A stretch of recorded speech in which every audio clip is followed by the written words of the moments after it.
नमस्कार दोस्तों, जय श्री कृष्णा। आप सभी का स्वागत है हमारे YouTube चैनल गुरु भारद्वाज में। आज मैं आपके लिए नक्षत्र सीरीज में 26वें नंबर के नक्षत्र उत्तरा भाद्रपद नक्षत्र का फलादेश लेकर आया हूं कि उत्तरा भाद्रपद नक्षत्र में जन्म लेने वाले जातक जातिकाओं का जीवन कैसा रहता है, कैसी इनकी शारीरिक आकृति होती है, शारीरिक संरचना होती है, यानी इनकी बॉडी का स्ट्रक्चर होता है, कैसे इनके कैरेक्टरिस्टिक्स होते हैं, यानी चारित्रिक विशेषताएं इनकी कैसी होती हैं, कैसी इनकी सेहत रहती है, यानी बाई हेल्थ ये कैसे रहते हैं, कैसी इनकी शिक्षा व्यवस्था रहती है, शैक्षिक योग्यता इनकी कैसी होती है और कहाँ पर जाकर इनका करियर यानी आजीविका का साधन इनकी ज़िंदगी में क्या बनता होता है, इनको जॉब के लिए ट्राई करना चाहिए या इनको अपना ही बिजनेस करना चाहिए, बिजनेस इनके लिए अच्छा रहता है। और यदि इनको जॉब करनी हो तो जॉब में इनके लिए कौन सा सेक्टर अच्छा रहता है, इनको गवर्नमेंट सेक्टर के किस फील्ड में ट्राई करनी चाहिए या इनके लिए प्राइवेट जॉब ही अच्छी है, तो प्राइवेट जॉब में इनको कौन सा फील्ड चुनना चाहिए, या फिर इनको बिजनेस अच्छा है तो फिर बिजनेस कौन सा करना चाहिए। और उसके बाद इनका गृहस्थ जीवन यानी इनकी मैरिज लाइफ कैसी रहती है, परस्पर हस्बैंड वाइफ के बीच में कैसी केमिस्ट्री बनती होती है, ऑल ओवर इनकी ज़िंदगी में किस तरह की समस्या आने की संभावना रहती है, और उन समस्याओं से ये क्या सावधानी बरत के या क्या उपाय करके बचे रह सकते हैं, इस बात के बारे में मैं आपको विस्तार से समझाने का प्रयास करूंगा। तो दोस्तों, यदि आप ज्योतिष के जिज्ञासु हैं, ज्योतिष सीखना चाह रहे हैं, या ज्योतिष पर आपका विश्वास है, या फिर आपका ही जन्म नक्षत्र उत्तरा भाद्रपद है, यानी आपका जन्म भी उत्तरा भाद्रपद नक्षत्र में हुआ है, तो ये वीडियो आपके लिए बहुत इम्पोर्टेंट है। इस वीडियो के अंत तक जरूर बने रहिएगा। और यदि अभी तक भी आपने इस चैनल को सब्सक्राइब नहीं किया तो इस चैनल को सब्सक्राइब जरूर कर लें, क्योंकि मैं इस चैनल पर आपके लिए ज्योतिषीय जानकारी बढ़ाने वाले वीडियो लेकर आता रहता हूं, और आने वाले टाइम में मैं आपके लिए ज्योतिष की प्राथमिक कक्षाओं को शुरू करने वाला हूं, यानी ज्योतिष की जो जानकारी है उसको बेसिक से स्टार्ट करने वाला हूं। तो उसका आप फायदा लेने के लिए इस चैनल को सब्सक्राइब जरूर कर लें। तो दोस्तों, यदि आप समझना चाहते हैं उत्तरा भाद्रपद में नक्षत्र में जन्म लेने वाले जातक जातिकाओं के जीवन के बारे में और अच्छे तरीके से समझना चाहते हैं, यानी आप उसको रटना नहीं चाहते, ऑटोमेटिकली आपके दिमाग में वो सेट हो जाए, तो इससे संबंधित जो और बातें हैं उनको समझना आवश्यक है। यानी किसी व्यक्ति के बारे में जब आप जानना चाहते हो तो बेहतर यही है कि उसके आसपास के वातावरण को देख लें, तो आप उस व्यक्ति के बारे में अपने आप समझ जाएंगे कि ये व्यक्ति क्या है, इसका स्वभाव क्या है। तो वैसे ही जब आप इस उत्तरा भाद्रपद नक्षत्र को समझना चाहते हैं तो आपको इससे जुड़ी हुई और जो बातें हैं, इसके जो और पहलू हैं उनको अच्छी तरह से समझना आवश्यक है। वो पहलू है कि इस जो ये नक्षत्र है इसका नाम उत्तरा भाद्रपद ही क्यों है, और इस नक्षत्र के 4 चरणों पर अक्षर कौन से आते हैं, और वो अक्षर कौन सी राशि में चले जाते हैं, और उस राशि का स्वभाव क्या है, और उस राशि के स्वामी कौन है, उस राशि स्वामी का स्वभाव क्या है, और इस नक्षत्र का आकाश मंडल में विस्तार कितना होता है, यानी कौन सी राशि के कितने अंश कला विकला से लेकर कौन सी राशि के कितने अंश कला विकला तक ये नक्षत्र भोग करता है, और इस नक्षत्र के स्वामी कौन है, इस नक्षत्र के देवता कौन है। जब हम इन बातों को अच्छे तरीके से समझ लेंगे तो हमारे लिए इस नक्षत्र का फलादेश समझना बहुत आसान हो जाएगा, सरल हो जाएगा, या ये कहिए कि अपने आप ही ये नक्षत्र अपना आप को हमारे सामने प्रकट कर देगा। तो दोस्तों, ये जो नक्षत्र है उत्तरा भाद्रपद, ये 3 शब्दों से मिलकर एक शब्द बना है, उत्तर, भाद्र और पद। उत्तर का मतलब होता है पीछे का, इंसान के जीवन को 2 हिस्सों में, इंसान के जीवन में जो भी उपलब्धि है उनको 2 हिस्सों में बांट दिया जाए। आगे का जो हिस्सा है वो पूर्व कहलाएगा, और पीछे का जो हिस्सा है वो उत्तर कहलाएगा। और भाद्र से तात्पर्य है भद्र, भद्र का मतलब सुंदर। व्यक्ति के जीवन में किसी भी प्रकार की कोई अच्छाई है, जिसको समाज स्वीकार करता है उसको बोलते हैं भद्र। हमारे जीवन की जो सुंदरता है वो सभी भद्र कही जाती है संस्कृत में। और पद का मतलब होता है व्यक्ति की प्रतिष्ठा या उसकी उपाधि। जैसे हम किसी व्यक्ति आज के दौरान भी समाज किसी को उपाधि दे देती है कि ये बहुत अच्छा है, ये समाज सुधारक है, ये अच्छा कलाकार है, ये अच्छा संगीतज्ञ है, वगैरह वगैरह बहुत सारी उपाधि व्यक्ति को मिल जाती होती है। वैसे ही किसी व्यक्ति के जीवन में अच्छाई रूपी संपत्ति आई, प्रथम में तो रही लेकिन बाद के जीवन में वो नहीं रही, उसका रहना ना रहना बराबर। इम्पोर्टेंट ये है जिस प्रकार से हम अच्छाइयों को लेकर समाज में जाने लगे और वही चीज हमारे जीवन के अंत तक रहे तो उसका आनंद है। क्योंकि पहले अच्छा दिखने के लिए तो बुरे लोग भी प्रयास करते हैं, ठग भी पहले अपनी आइडेंटिटी दिखाते हैं, अपनी जो क्रियाकलाप होते हैं वो अच्छे की दिखाते हैं। महत्वपूर्ण यह है कि जीवन के अंतिम चरण तक, अंतिम दौर तक व्यक्ति उस अच्छाई को बनाए रखे। वही इस नक्षत्र की आइडेंटिटी है, उत्तरा भाद्रपद। ये जो व्यक्ति हैं जीवन के शुरू से लेकर जीवन के अंतिम क्षण तक अपने सद्गुणों को बनाए रखते हैं। ये इस नक्षत्र की आइडेंटिटी है। इस नक्षत्र का नामकरण इसलिए ये उत्तरा भाद्रपद किया क्योंकि इस नक्षत्र में जन्म लेने वाले लोगों के अंदर ये गुण पाए जाते हैं। अब इस नक्षत्र के 4 चरणों पर अक्षर कौन कौन से आते हैं? वो आते हैं दू, था, झंडे वाला झा और इया, जो पंचांग में लगता है। तो ये जो चारों अक्षर हैं इस नक्षत्र के, ये चारों के चारों मीन राशि के अंतर्गत आ जाते हैं। मीन राशि जो है वो है ज्ञान की प्रतीक है और सतर्कता की प्रतीक है। इतनी सतर्क है अपने जीवन में वो कि सोती भी खुली आंखों से है। और इस नक्षत्र के जो राशि आती है उस राशि के जो गुरु देवता जो स्वामी है वो है देवगुरु बृहस्पति। देवगुरु बृहस्पति ज्ञान, भक्ति, वैराग्य, गुरुता, क्षमा करने की शक्ति और भाग्य प्रारब्ध के स्वामी हैं। और मोक्ष के विषय में भी इनकी ही राशि मीन से विचार किया जाता है कि यानी जो गुरु है जो जीवन के दोनों पक्षों पर अपना अधिकार रखते होते हैं। और इस नक्षत्र के जो देवता हैं वो है अहिर्बुधन्य, ये पितृगणों में आते हैं।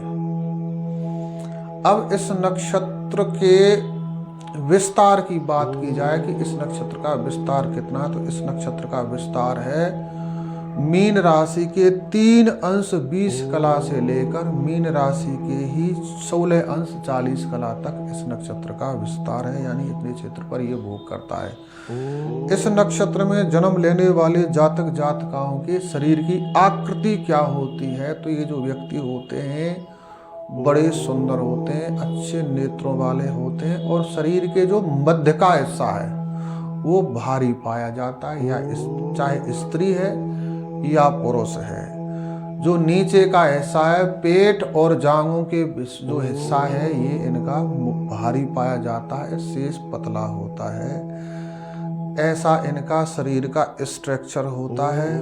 बाकी शेष विस्तार से इनके रूप के बारे में जानने के लिए हमको लगन लग्नेश और लगन लग्नेश पर दृष्टि किस ग्रह की है इसको भी देखना जरूरी होगा, तब पूरी तरह से इनके रूप का वर्णन किया जाना संभव हो सकेगा। अब इस नक्षत्र में जन्म लेने वाले व्यक्ति के स्वभाव क्या होते हैं, तो सबसे पहले ये लोकप्रिय होते हैं, यानी इनका रहन सहन भाव भंगिमाएं ऐसी होती हैं, चाल चलन ऐसे होते हैं कि ये ज़्यादा से ज़्यादा लोगों द्वारा इनको पसंद किया जाता है। इनके लोग प्रशंसक होते हैं, इनके फॉलोवर होते हैं। और सार्वजनिक तौर पर कुछ ना कुछ ये कराने के लिए प्रयासरत रहते हैं, यानी सर्वजन के हित में कुछ ना कुछ सोचते रहते हैं और उसके लिए कुछ ना कुछ आयोजन करते रहते हैं। इनको एक अच्छा आयोजक कहा जा सकता है।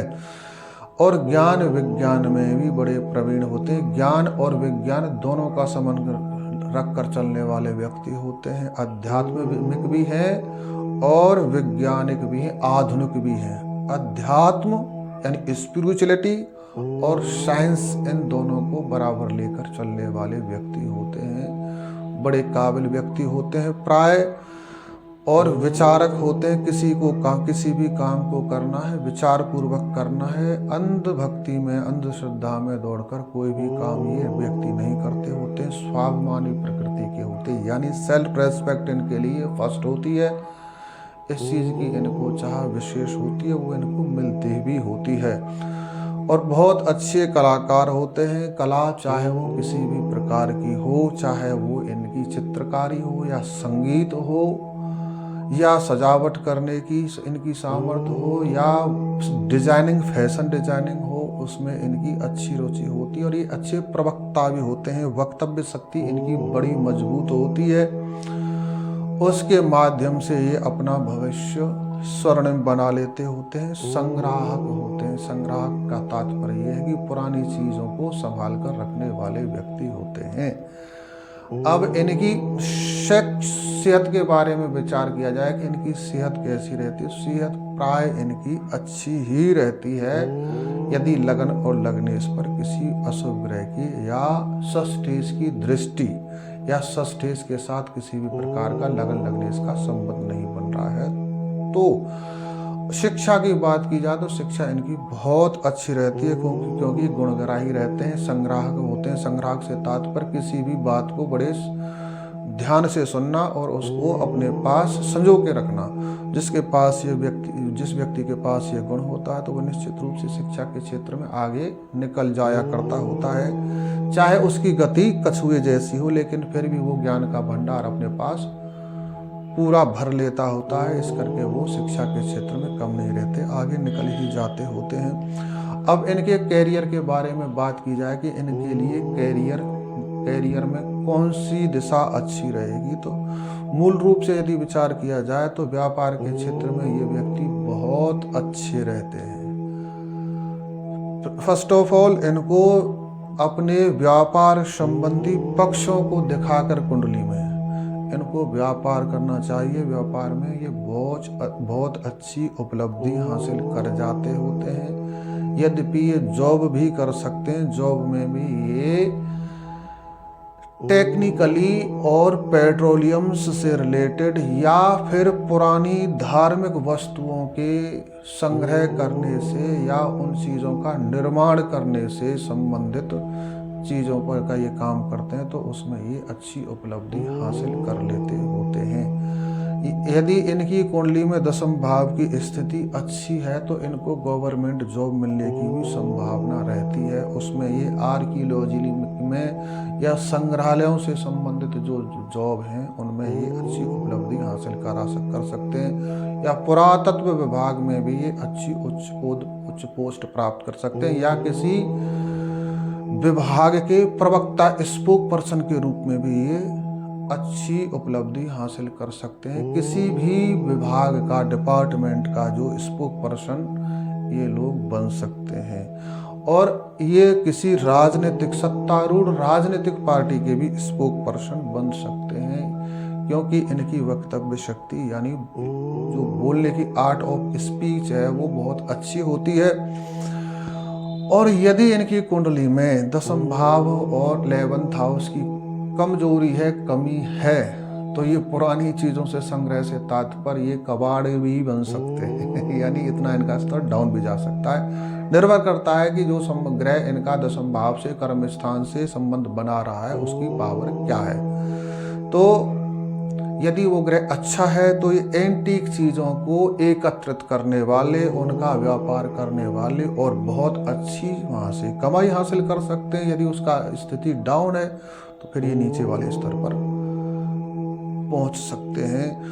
अब इनकी मैरिज लाइफ के बारे में बात की जाए तो मैरिज लाइफ प्राय इनकी अच्छी ही रहती है, क्योंकि इस जो नक्षत्र के जो स्वामी हैं वो देवगुरु बृहस्पति हैं और देवगुरु बृहस्पति ही इस नक्षत्र की राशि के स्वामी हैं। कहीं ना कहीं ये जो दो चीज हैं आपको कंफ्यूज कर सकती हैं कि नक्षत्र स्वामी नक्षत्र की राशि के स्वामी, इनमें क्या अंतर है। जैसे 12 राशियां होती हैं वैसे ही 27 नक्षत्र होते हैं, और जब यानी 12 राशियों का विस्तार करके ही 27 नक्षत्र बनाए गए हैं। और ये जो नक्षत्र है उत्तरा भाद्रपद, ये मीन राशि के अंतर्गत आ जाता है। और मीन राशि के अंतर्गत आने का मतलब ये है कि चंद्रमा उत्तरा भाद्रपद नक्षत्र के अंतर्गत आ गया। यानी हमारे जन्म समय जब किसी बच्चे का जन्म हुआ तो उत्तरा भाद्रपद नक्षत्र पर चंद्रमा थे, इसका तात्पर्य ये हो गया। और उस समय महादशा किसकी लगेगी, जब जन्म हुआ तो विंशोत्तरी महादशा में किसकी दशा लगेगी, तो वो लगेगी देवगुरु बृहस्पति की। इसलिए इस नक्षत्र के स्वामी देवगुरु बृहस्पति कहा जाते हैं। इसको हम दशानाथ भी कह सकते हैं, जन्म समय के दशानाथ। और इस जो नक्षत्र में चंद्र और गुरु का समन्वय हो रहा है। चंद्र और गुरु जब मिलते होते हैं, युति करते होते हैं, तो ये गजकेसरी योग बन जाता है। चंद्र और गुरु के मिलन को बहुत अच्छा माना गया है ज्योतिष में। तो इनका गृहस्थ जीवन बहुत अच्छा रहता है, विशेषकर यदि स्त्री है तो और भी सोने पर सुहागा है, इनका गृहस्थ जीवन बहुत अच्छा जाता होता है। तो ऑल ओवर इनकी जिंदगी में किस तरह की समस्या आ सकती है, इस पर यदि विचार किया जाए तो इनकी कुंडली में यदि बृहस्पति की स्थिति अच्छी नहीं है तो इनको लीवर से रिलेटेड प्रॉब्लम्स आ सकती हैं। लीवर इनका कमजोर हो गया किन्हीं कारणों से, पीलिया इनको हो गया, ब्लैक पीलिया इनको हो गया, और या इनका जो लीवर है वो फैटी हो गया। किन्हीं कारणों से इनको लीवर से रिलेटेड प्रॉब्लम हो जाती है। लीवर खराब होने के कारण इनको बार बार बुखार की भी समस्या हो सकती है। ऐसी समस्या, या इनके बॉडी में बैड कोलेस्ट्रॉल की मात्रा बढ़ जाती है, ये इनके सामने बीमारी के रूप में प्रॉब्लम आ जाती है। और कई बार जब इनका गुरु खराब हो जाता है तो ये हीन भावना के शिकार हो जाते हैं, यानी नेगेटिविटी इनके अंदर ऊपर हावी हो जाती है। बृहस्पति हमारे जीवन में लक्ष्मी है, हमारे जीवन में धन है, और यदि बृहस्पति डाउन है इनकी कुंडली में तो ऐसे व्यक्ति हीन भावना के शिकार होकर, नेगेटिविटी के शिकार होकर अपने जीवन को भी अभावग्रस्त यानी गरीबी में ले जाते होते हैं। कई बार इनके सामने इस तरह की समस्याएं आ जाया करती हैं। तो इन समस्याओं से बचे रहने के लिए इनको क्या करना चाहिए, इन लोगों को एक पीतल के बर्तन में चने की दाल भरकर किसी धर्म स्थान में या धर्म गुरु को देनी चाहिए और उनसे आशीर्वाद लेते रहना चाहिए निरंतर। और अपने मस्तक पर केसर का तिलक लगातार लगाते रहना चाहिए। ऐसा करने से आपके सामने आ रही संबंधित सभी समस्याएं दूर हो जाएंगी। तो दोस्तों जुड़े रहिए हमारे चैनल पर, लगातार हम आपके लिए ऐसे ही वीडियो लेकर आते रहेंगे। यदि अभी तक भी आपने हमारे चैनल को सब्सक्राइब नहीं किया तो इस चैनल को सब्सक्राइब कर लीजिए। और यदि आपको ये वीडियो अच्छा लगता है तो इसको लाइक, कमेंट, शेयर अवश्य करें, क्योंकि ये सेवा आपके लिए बिल्कुल निःशुल्क है, बिल्कुल मुफ्त है। आपने वीडियो को अंत तक देखा, इसके लिए आपका बहुत बहुत धन्यवाद। जय श्री कृष्ण।